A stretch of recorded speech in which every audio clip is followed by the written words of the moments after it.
Presented by Sandhya Entertainment. रतिया को दिया बुता बही गे, रतिया को दिया बुता बही गे, रोजनी होराई के दुका बही गे, रोजनी होराई के दुका बही गे, देहिया में दर्द बढ़ा बही गे, देहिया में दर्द बढ़ा बही गे, रोजनी होराई के दुका बही गे, रोजनी होराई के दुका बही गे। Presented by Sandhya Entertainment. Presented by Sandhya Entertainment. DJ Sumit Satish Rema.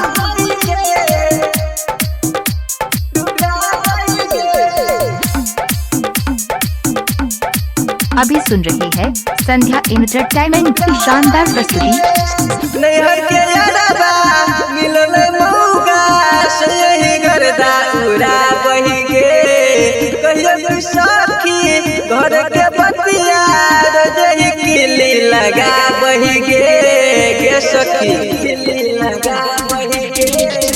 नैहर के यादवा मिलल मौका सही करदा उड़ा बही गे, कहियो सखी घर के बतिया रोजही किली लगा बही गे,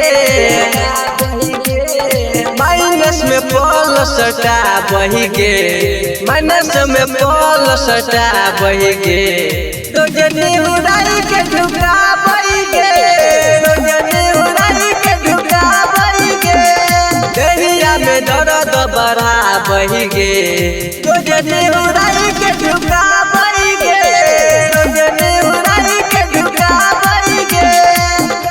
अभी सुन रही है संध्या एंटरटेनमेंट की शानदार प्रस्तुति। Presented by Sandhya Entertainment. DJ Sumit Satish Rema.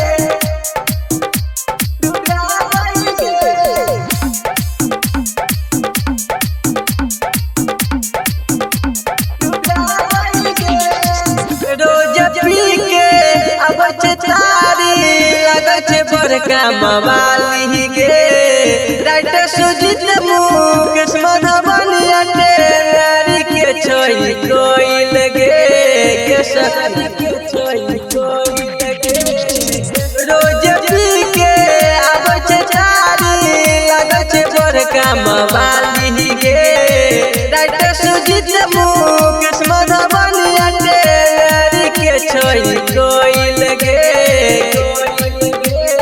घुरो नहीं यादव बता बही गे, घुरो नहीं यादव बता बही गे, रोजनी उड़ाई के दुका बही गे, रोजनी उड़ाई के दुका बही गे, देहिया में दर्द बढ़ा बही गे, रोजनी उड़ाई के दुका